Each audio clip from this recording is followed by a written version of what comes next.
Snow White, a fairy tale by Jakob and Wilhelm Grimm.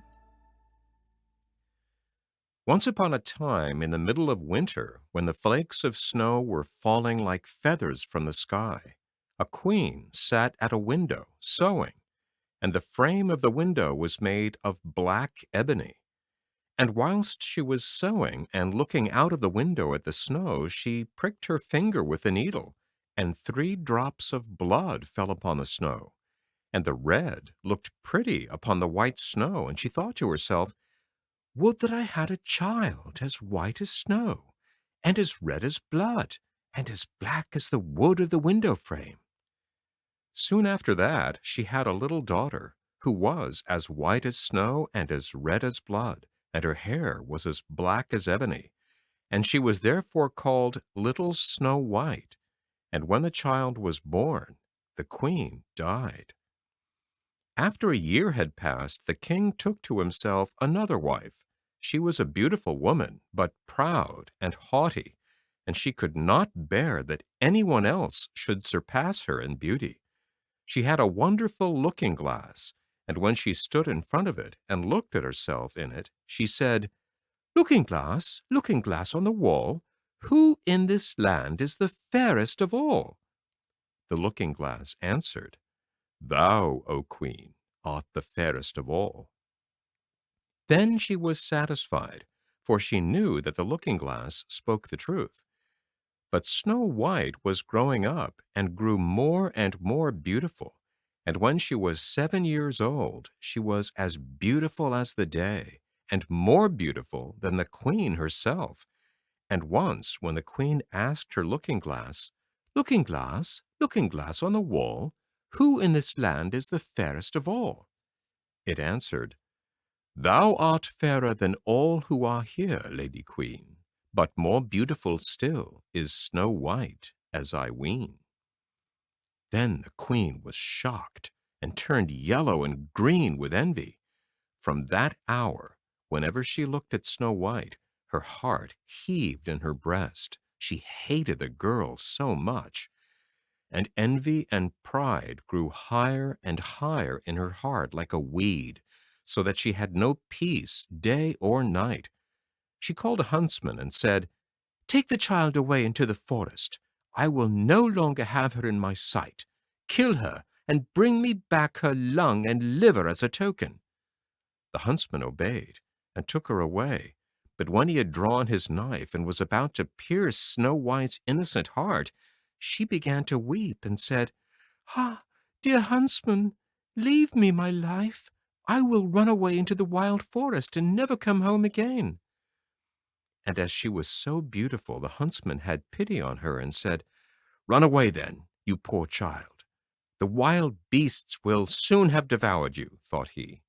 And yet it seemed as if a stone had been rolled from his heart, since it was no longer needful for him to kill her. And as a young boar just then came running by, he stabbed it, and cut out its lung and liver, and took them to the queen as proof that the child was dead. The cook had to salt them, and the queen ate them, and thought she had eaten the lung and liver of Snow White. But now the poor child was all alone in the great forest, and so terrified that she began to look at all the leaves on the trees, and did not know what to do. Then she began to run, and ran over sharp stones, and through thorns, and the wild beasts ran past her, but did her no harm. She ran as long as her feet would go, until it was almost evening. Then she saw a little cottage, and went into it to rest herself. Everything in the cottage was small, but neater and cleaner than can be told. There was a table on which was a white cover, and 7 little plates, and on each plate a little spoon. Moreover, there were 7 little knives and forks, and 7 little mugs. Against the wall stood 7 little beds side by side, and covered with snow-white counterpanes. Little Snow White was so hungry and thirsty that she ate some vegetables and bread from each plate, and drank a drop of wine out of each mug, for she did not wish to take all from the one only. Then, as she was so tired, she laid herself down on one of the little beds, but none of them suited her. One was too long, another too short, but at last she found that the seventh one was right. And so she remained in it, said a prayer, and went to sleep. When it was quite dark, the owners of the cottage came back. They were 7 dwarfs who dug and delved in the mountains for ore. They lit their 7 candles, and as it was now light within the cottage, they saw that someone had been there, for everything was not in the same order in which they had left it. The first said, "Who has been sitting on my chair?" The second, "Who has been eating off my plate?" The third, "Who has been taking some of my bread?" The fourth, "Who has been eating my vegetables?" The fifth, "Who has been using my fork?" The sixth, "Who has been cutting with my knife?" The seventh, "Who has been drinking out of my mug?" Then the first looked round and saw that there was a little hollow on his bed, and he said, "Who has been getting into my bed?" The others came up and each called out, "Somebody has been lying in my bed too." But the seventh, when he looked at his bed, saw little Snow White, who was lying asleep therein, and he called the others, who came running up, and they cried out with astonishment, and brought their 7 little candles, and let the light fall on little Snow White. "Oh, heavens! Oh, heavens!" cried they. "What a lovely child!" And they were so glad that they did not want to wake her up, but let her sleep on in the bed. And the 7th dwarf slept with his companions, 1 hour with each, and so passed the night. When it was morning, little Snow White awoke, and was frightened when she saw the 7 dwarfs, but they were friendly, and asked her what her name was. "My name is Snow White," she answered. "How have you come to our house?" said the dwarfs. Then she told them that her stepmother had wished to have her killed, but that the huntsman had spared her life, and that she had run for the whole day, until at last she had found their dwelling. The dwarfs said, "If you will take care of our house, cook, make the beds, wash, sew and knit, and if you will keep everything neat and clean, you can stay with us, and you shall want for nothing." "Yes," said Snow White, "with all my heart." And she stayed with them. She kept the house in order for them. In the mornings they went to the mountains and looked for copper and gold. In the evenings they came back, and then their supper had to be ready.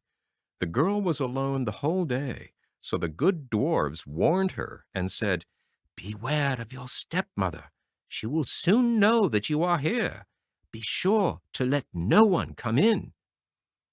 But the queen, believing that she had eaten Snow White's lung and liver, could not but think that she was again the first and most beautiful of all, and she went to her looking-glass and said, "Looking glass, on the wall, who in this land is the fairest of all?"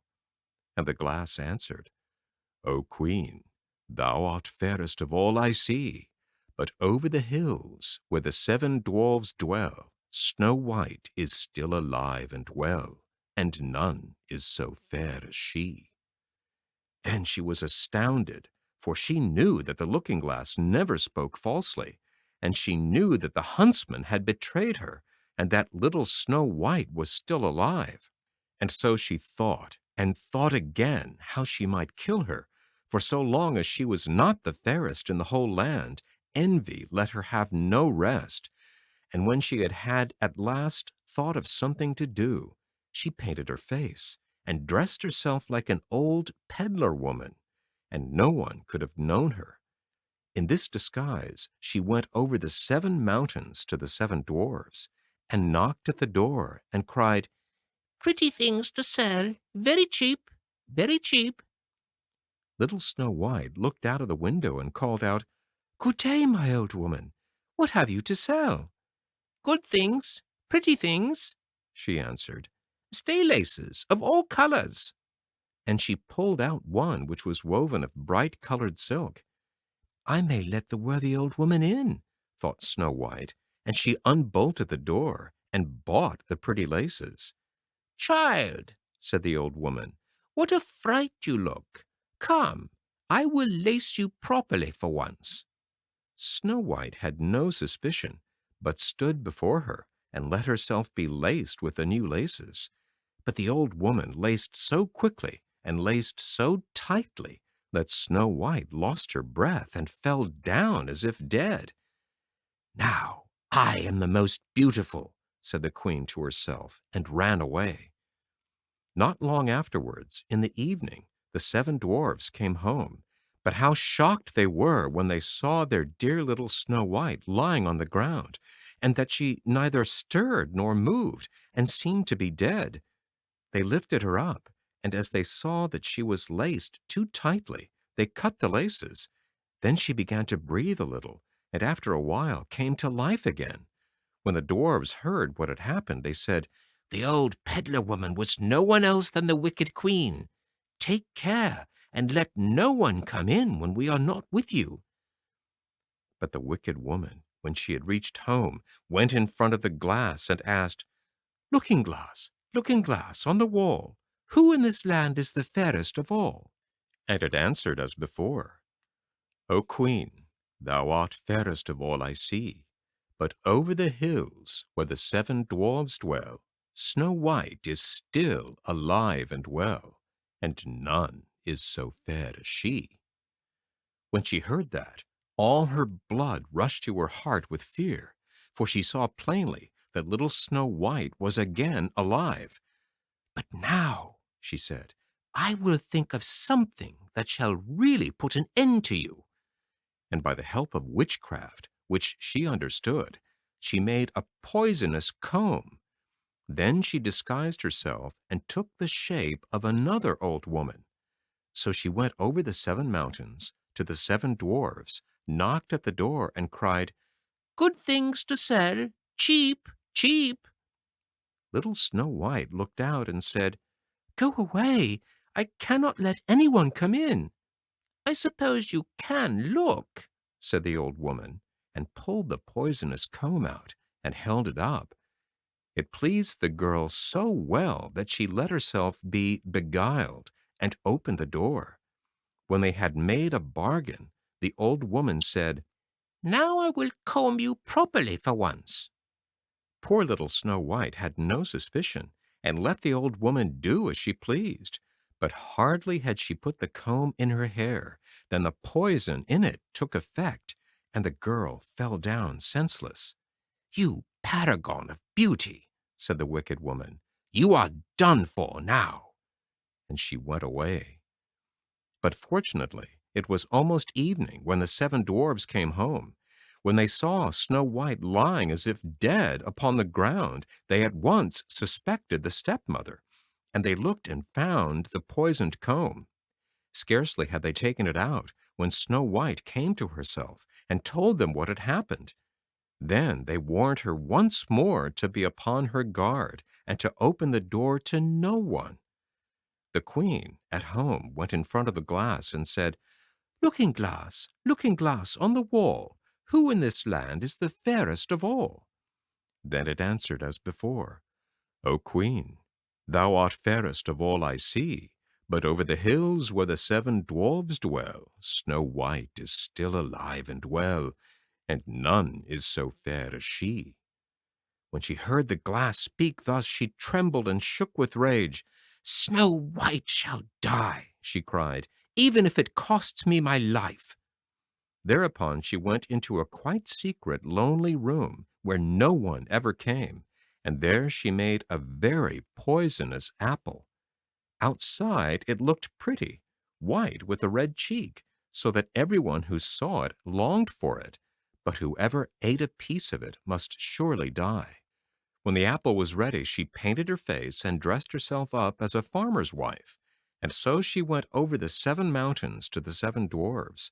She knocked at the door. Snow White put her head out of the window and said, "I cannot let anyone in. The 7 dwarfs have forbidden me." "It is all the same to me," answered the woman. "I shall soon get rid of my apples. There, I will give you one." "No," said Snow White, "I dare not take anything." "Are you afraid of poison?" said the old woman. "Look, I will cut the apple into 2 pieces. You eat the red cheek, and I will eat the white." The apple was so cunningly made that only the red cheek was poisoned. Snow White longed for the fine apple, and when she saw that the woman ate part of it, she could not resist any longer, and stretched out her hand and took the poisonous half. But hardly had she bit of it in her mouth than she fell down dead. Then the queen looked at her with a dreadful look and laughed aloud and said, "White as snow, red as blood, black as ebony wood. This time the dwarfs cannot wake you up again." And when she asked of the looking-glass at home, "Looking glass on the wall, who in this land is the fairest of all?" it answered at last, "O Queen, in this land thou art fairest of all." Then her envious heart had rest, so far as an envious heart can have rest. The dwarfs, when they came home in the evening, found Snow White lying upon the ground. She breathed no longer and was dead. They lifted her up, looked to see whether they could find anything poisonous, unlaced her, combed her hair, washed her with water and wine, but it was all of no use. The poor child was dead, and remained dead. They laid her upon a bier, and all 7 of them sat round it and wept for her, and wept for 3 days long. Then they were going to bury her, but she still looked as if she were living, and still had her pretty red cheeks. They said, "We could not bury her in the dark ground." And they had a transparent coffin of glass made, so that she could be seen from all sides, and they laid her in it, and wrote her name upon it in golden letters, and that she was a king's daughter. Then they put the coffin out upon the mountain, and one of them always stayed by and watched it. And birds came too, and wept for Snow White, first an owl, then a raven, and at last a dove. And now Snow White lay a long, long time in the coffin, and she did not change, but looked as if she were asleep, for she was as white as snow, as red as blood, and her hair was as black as ebony. It happened, however, that a king's son came into the forest, and went to the dwarf's house to spend the night. He saw the coffin on the mountain, and the beautiful Snow White within it, and read what was written upon it in golden letters. Then he said to the dwarfs, "Let me have the coffin. I will give you whatever you want for it." But the dwarfs answered, "We will not part with it for all the gold in the world." Then he said, "Let me have it as a gift, for I cannot live without seeing Snow White. I will honor and prize her as my dearest possession." As he spoke in this way, the good dwarfs took pity on him and gave him the coffin. And now the king's son had it carried away by his servants on their shoulders. And it happened that they stumbled over a tree stump, and with a shock, the poisonous piece of apple which Snow White had bitten off came out of her throat, and before long she opened her eyes, lifted up the lid of the coffin, sat up, and was once more alive. "Oh, heavens! Where am I?" she cried.